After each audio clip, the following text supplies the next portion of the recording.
तम के युगल पावन पवित्र चरणारविंदों में साष्टांग प्रणिपात। परमाराध्य श्री सद्गुरुदेव भगवान के युगल पावन पवित्र चरणारविंदों में बारंबार वंदन। परमादरणीय पूज्य विद्वत वृंद, भगवत कथानुरागी भक्त वृंद एवं मातृशक्ति, आप सबके रूप में अपने आराध्य की ही अनेकानेक आकृतियां निहारता हुआ आप सबके भी पावन चरणों में मैं बारंबार वंदन करता हूं। आओ हम सबका जीवन मधुमय बने, रसमय बने, आनंदमय बने। इसके लिए अपनी चित्तवृत्ति को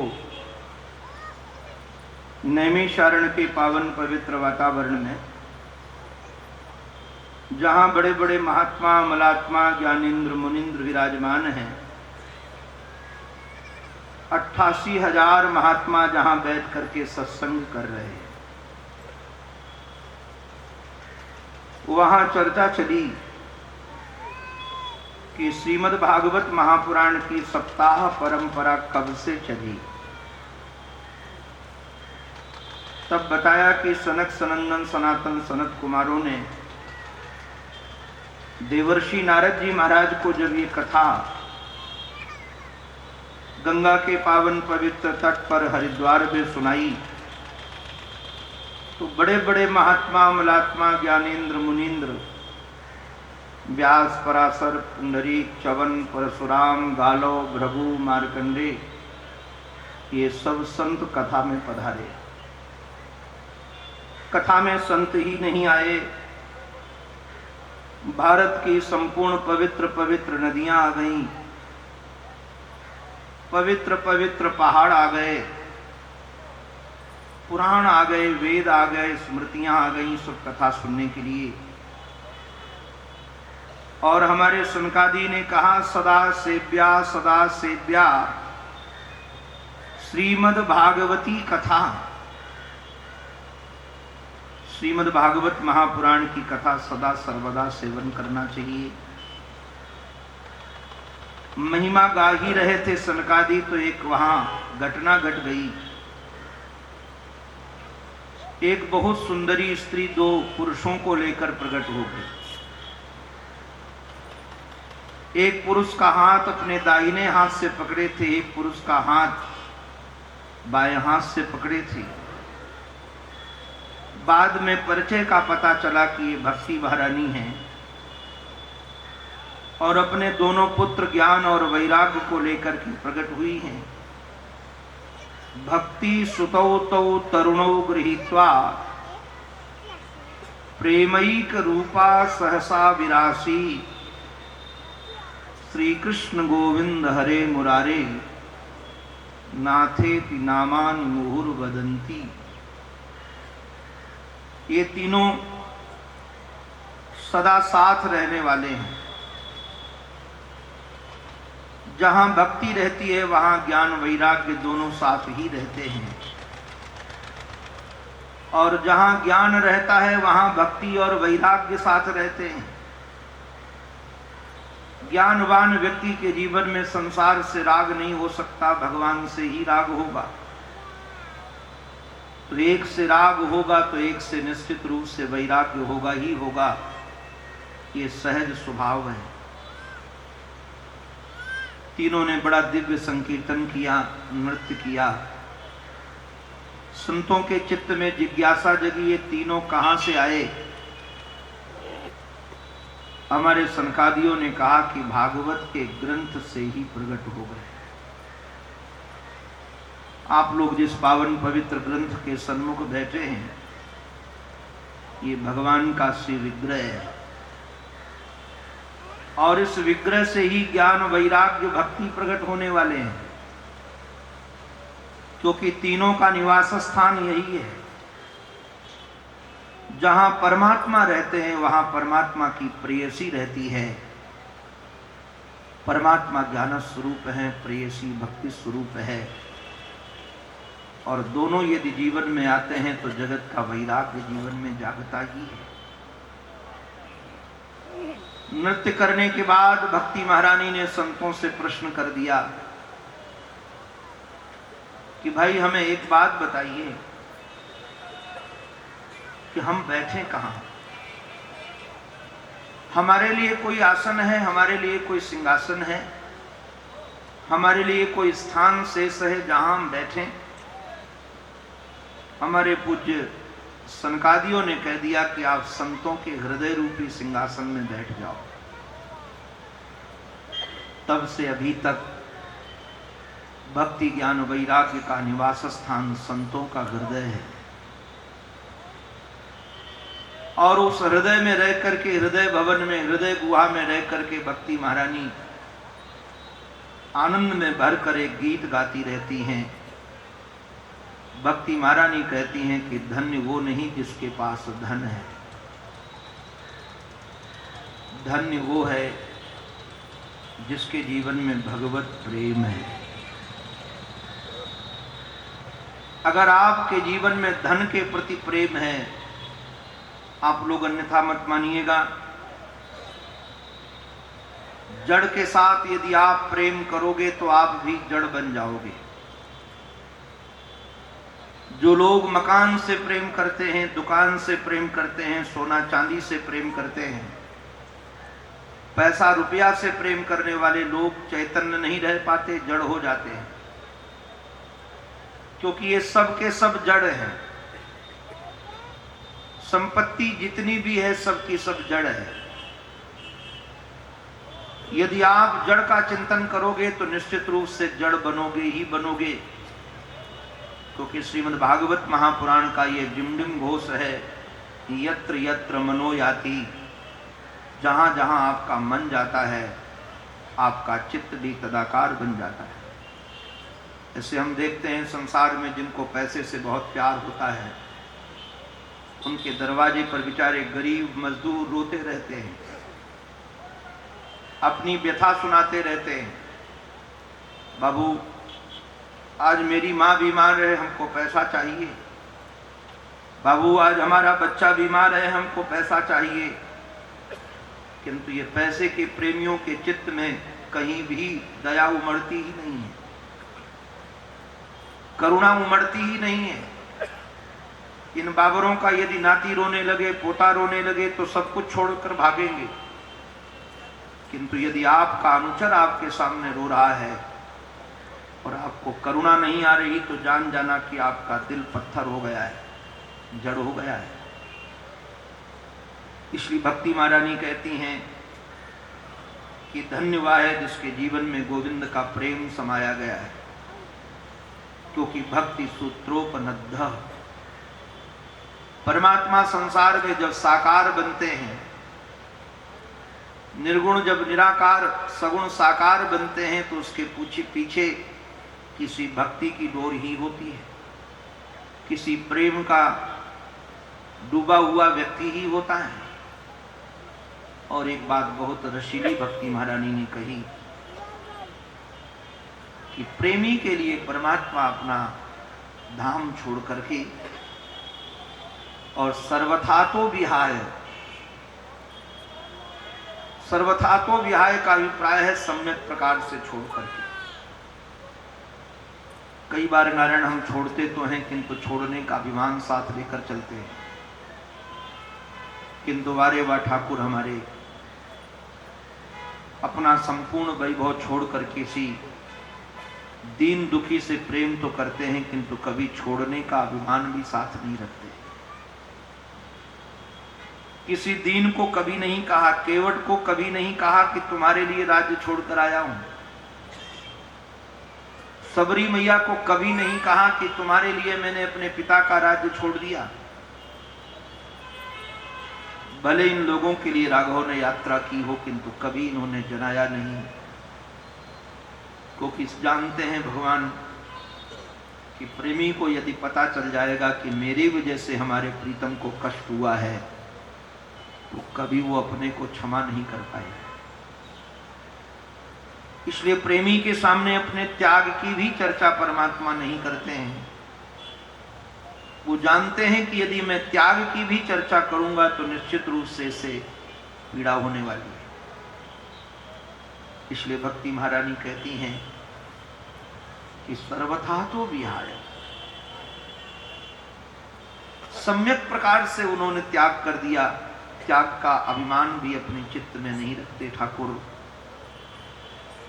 प्रविशति हृदय तेसाम भक्ति सूत्रोपनद्ध, भगवान के हृदय में प्रविष्ट हो जाते हैं भक्ति के सूत्र से बंधे हुए।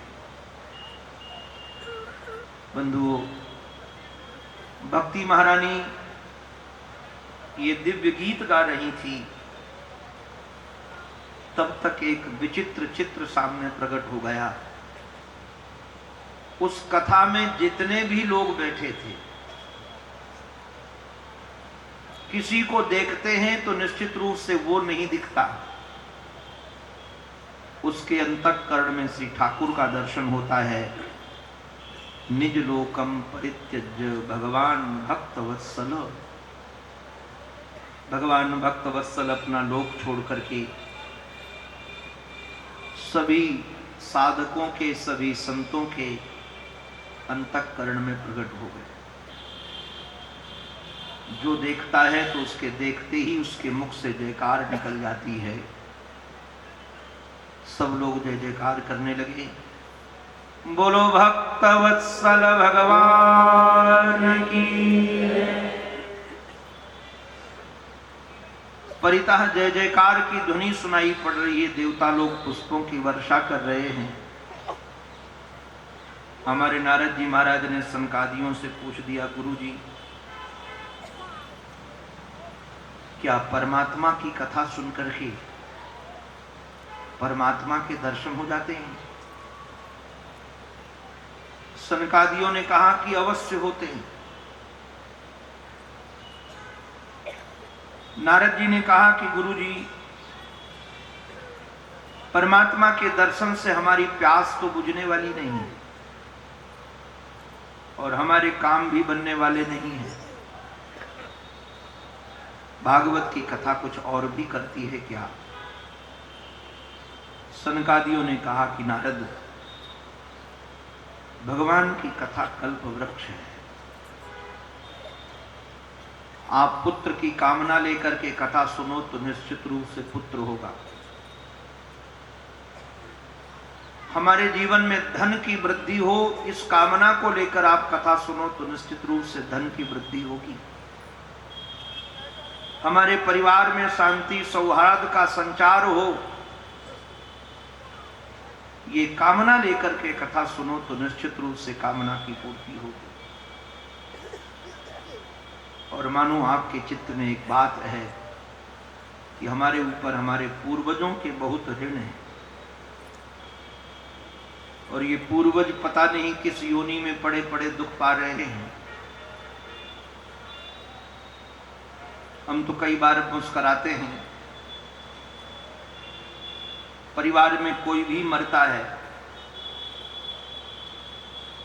और उसका शोक का संदेश देने के लिए कोई कार्ड छापा जाता है या तिरही आदि के लिए आहूत किया जाता है रिश्तेदारों को, अमुक अमुक को, तो लगभग लोग वैकुंठवासी शब्द का प्रयोग करते हैं, गोलोकवासी शब्द का प्रयोग करते हैं। अपने पिता पितामह के सामने लिखते हैं गोलोकवासी, वैकुंठवासी। अगर वो महात्मा होता है तो लिख देते हैं ब्रह्मलीन। किंतु सच में पता है किसी को कि हमारे पिताजी वैकुंठ गए हैं कि हमारे पिताजी गोलोक गए हैं? यहां से जाने के बाद उन्होंने कभी अपने को ईमेल नहीं किया, कभी व्हाट्सएप में मैसेज नहीं कर दिया कि हम अमुक जगह हैं, जान जाना। किंतु हम परंपरागत लिखते आते हैं। अगर मानो वो प्रेत आदि योनि में चले गए हों तो हमें क्या पता है, और प्रेत योनि में पड़े पड़े यदि पीड़ा पा रहे हों या किसी अन्य योनि में पड़े पड़े भटक रहे हों तो हमें क्या पता है। तो हम क्या कर सकते हैं उनके लिए? कहा यदि उनके निमित्त भी यदि आप भागवत की कथा सुनोगे तो जिस भी पाप योनि में होंगे वह निश्चित रूप से वह उनका उद्धार कर देगी। ये कथा कायेन वाचा मनसा पिपातकम नित्यम प्रकुर्वन्ति सठा हठेन, ये जो नित्य पाप करते हैं, शरीर से पाप करते हैं, वाणी से पाप करते हैं, मन से पाप करते हैं, मलिन जिनका अंतःकरण है, जिनका जीवन ही दुराशाओं से भरा हुआ है, ऐसा व्यक्ति भी यदि सप्ताह की कथा सुनता है तो वह पवित्र हो जाता है। मैं कई बार एक प्रश्न पूछता हूं लोगों से, आप भी बड़े समझदार हैं सब। मानो आपके शहर में कोई डॉक्टर आए और हार्ट का ऑपरेशन बाईपास फ्री में करे, पेपर में निकलवा दे, सब जगह सूचना दे दे, किंतु जो भी ऑपरेशन करवाने के लिए जाए वो लौट करके आए ही नहीं। तो ऐसे डॉक्टर के पास फ्री में भी ऑपरेशन करवाने आप जाओगे? क्यों महेंद्र जी? हमारी तरफ इधर उधर मत देखो, इधर तो बिल्कुल मत देखा करो, इधर चाहे भले देखो। जाओगे? किसी रिश्तेदार को ले जाओगे? नहीं ले जाओगे। किंतु दिल्ली में भी डॉक्टर है कोई और 5 लाख पहले रख लेता है, बाद में ऑपरेशन की तिथि देता है, किंतु 20 साल भी पहले किसी ने ऑपरेशन कराया था, जो दौड़ रहा है। उस प्रमाण को देखकर हम उसी डॉक्टर को खोजते हैं कि नहीं खोजते? हम प्रमाण खोजते हैं। विज्ञान के युग में बिना प्रमाण के कोई काम करना हम चाहते नहीं है। तो मानो मैंने आपके सामने कह दिया कि भागवत की कथा सुनने से पापियों का उद्धार हो जाता है। प्रेत योनि में पड़ा हुआ व्यक्ति भी, पतित व्यक्ति भी, वह पावन बनकर के परमात्मा की गोद में चला जाता है। किंतु मेरे कहने से कोई आप विश्वास करने वाले नहीं हो। कोई प्रमाण खोजोगे कि सचमुच में कोई प्रमाण है, तो हमारे श्री सूत जी महाराज ने एक बड़ा रसीला प्रमाण दिया है। अत्र ते कीर्तयिष्याम इतिहासम पुरातनम। मैं आपको एक पुरातन इतिहास सुनाना चाहता हूं। इतिहास शब्द का अर्थ होता है ऐसा निश्चित हुआ था। आप कहोगे कि बाबा मैं इतिहास सुनने के लिए नहीं बैठा हूं, मैं तो भागवत सुनने के लिए बैठा हूं। आप इतिहास क्यों सुनाने लगे? बोले ये इतिहास ऐसा है कि यस्य श्रवण मात्रेण पाप हानि प्रजायते। कई ऐसे इतिहास हैं, उन इतिहासों को सुनकर हमारा चित्त दुखी हो जाता है। मैं सच कहूं, जब मैं छोटा था और इतिहास पढ़ता था अंग्रेजों के साथ मिलकर के, जयचंद आदि ने जो गद्दारी की है उसको सुनकर के पता नहीं इतनी पीड़ा होती थी। अब तो इतनी पीड़ा नहीं होती है। जब मैं छोटा था मुझे ऐसा लगता था कि जयचंद यदि मुझे मिल जाए तो मैं उसका गला घोट दूं। अब वो इतिहास है जरूर। अब मैं जलियांवाले बाग की कभी कहानी सुनता हूं, इतिहास सुनता हूं कि वहां कैसे कैसे निरीह लोग मार दिए गए थे, तो रोने लगता हूं। आज भी अश्रु आ जाते हैं। जलियांवाले बाग को देखकर, दीवारों में लगी हुई गोलियां देख करके हमको इतनी पीड़ा होती है, कुछ पूछो नहीं। इतिहास वो भी है। तो बोले ये इतिहास ऐसा नहीं है कि आपको दुखी कर देगा। ये इतिहास ऐसा नहीं कि किसी के प्रति आपके चित्त में द्वेष भर देगा। ये इतिहास ऐसा है कि आपके अंतःकरण को पाप से, ताप से बचा लेगा। और सच कहें, इतिहास भले है किंतु आपकी और हमारी अपनी कहानी है। आप लोगों की कहानी है। श्रीमद् भागवत महापुराण के महात्म्य में हमारी अपनी कहानी है। श्रीमद् भागवत महापुराण में महात्मा की चर्चा में आप कहोगे हमारी कहानी कहाँ से आ गई इसमें। हमारे श्री सूत जी महाराज सुनाते हैं, तुंगभद्रा तटे पूर्वे, महाराज तुंगभद्रा तटे पूर्व में एक उत्तम नामक नगर था। उस नगर में सभी वर्णाश्रम व्यवस्था के लोग रहते थे, ब्राह्मण, क्षत्रिय, वैश्य और शूद्र। उसमें एक पंडित जी रहते थे, जिन पंडित जी का नाम था आत्मदेव।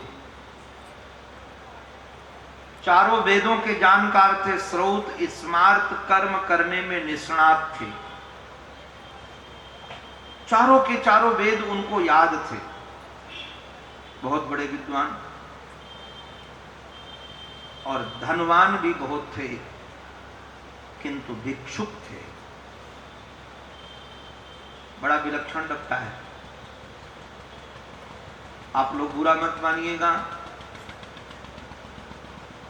जितना धनवान व्यक्ति अधिक बनता है उतना भिखारी बड़ा बनता है। वो रजिस्टर्ड भिखारी होता है। ये बेचारे रोड के किनारे बैठे हुए लोग तो 10-5 रुपए मांग करके प्रसन्न हो जाते हैं, किंतु महलों में रहने वाले व्यक्ति 10-5 से प्रसन्न नहीं होते हैं। ये भी ठाकुर जी ठाकुर अपने खाटू श्याम के दरबार पर जाएंगे तो मांग 2-4 रुपए की होगी कि 2-4 करोड़ की होगी। महेश जी ऐसे हिला दो, 2-4 रुपए नहीं मांगोगे। कहोगे कि अब एक दूसरा भी शोरूम खुलना चाहिए, वो भी गंगानगर में, जहां नहीं। मांग हमारी बढ़ती जाती है, आपकी नहीं हमारी भी बढ़ती है। आपको बताएं, काम क्रोध की सीमा है। आप किसी पर कितनी देर गुस्सा हो सकते हो? घंटे भर, 2 घंटे, 1 दिन, 2 दिन, बाद में गुस्सा शांत हो जाएगा। आप काम कितनी देर काम का भोग कर सकते हो? घंटे, 2 घंटे, उसके बाद शरीर चकनाचूर हो जाएगा, थक करके नींद चाहिए। उसके बाद आपको कुछ नहीं अच्छा लगेगा। उसकी सीमा है, काम की सीमा है, क्रोध की सीमा है, किंतु लोभ की कोई सीमा नहीं। लोभ अपार है। अभी ऐसे ऐसे लोग मिल रहे हैं जिनके पास 600 करोड़ रुपए घर में पड़ा था, तब भी रो रहा था। 600 करोड़। हमको लगता है कमाल है भाई, ये कितना बड़ा भिखारी हो। ये मत समझने कि हमारे पास धन आ जाएगा तो भीख मांगने की वृत्ति छूट जाएगी। अभी हैदराबाद में एक भिखारी मरा, मेरे पास उसका व्हाट्सएप आया था, शायद आप लोगों में किसी के पास पहुंचा होगा। पुलिस वहां बैठी है और उसकी लाश पड़ी भिखारी की। 1 करोड़ 80 लाख रुपया उसकी झोपड़ी से निकला। 1 करोड़ 80 लाख गिना गया। तो ये मत समझिएगा कि धन आ जाएगा तो हमारे जीवन का लोभ कम हो जाएगा। जैसे जैसे धन बढ़ता है वैसे वैसे मांग और बढ़ती है, वैसे वैसे हमारी चित्तवृत्ति और लोभ से ग्रसित होती है। तुरंत ये था तो भिखारी, किंतु बहुत बड़ा धन वाला था। ये कहानी हमारी आपकी अपनी है, क्योंकि आत्मना आत्मदेव माने जीव ही होता है। और जो इसकी पत्नी थी,